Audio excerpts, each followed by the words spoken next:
আসসালামু আলাইকুম, সবাইকে জানাই আন্তরিক শুভেচ্ছা। এর কিছুদিন আগে আমি আপনাদেরকে দেখিয়েছিলাম ঘরের বানানো আচারের উপর।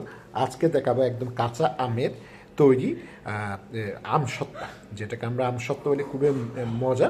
এটা টক ঝাল মিষ্টি দুটাই করা হয়, মিষ্টি এবং টক দুটাই করা হয়। খুবই মজা আমসত্ত্বাটা আসলে।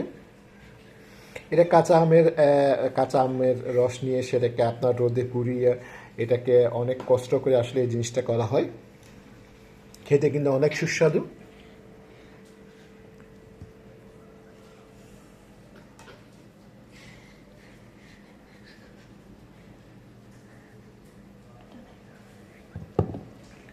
দেখেন, এটা কিন্তু আসলে পিস পিস করে কাটা হয়েছে। আসলে এখান থেকে এমনিও এটা অনেক বড় স্লাইড আকারে করেছে, ওখান থেকে পিস পিস করে নেওয়া হয়েছে। খুবই মজা এটা আসলে। বাড়ির কাঁচা আম দিয়ে এই আমসত্ত্বাটা বানানো।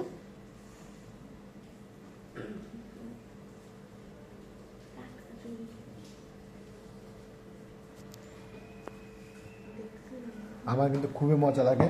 বিশেষ করে আমি দেখেন অনেক ছিল, আমি নিজে খেয়ে ফেলে প্রতিদিন খেয়ে খেয়ে এগুলি শেষ করে দিয়েছি। আমার কিন্তু খুব ভালো লাগে এটা।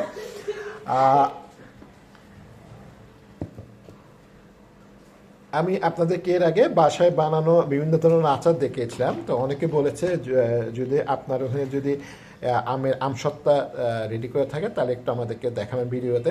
ওই জন্য আমি আজকে ভিডিওটা করলাম। ধন্যবাদ।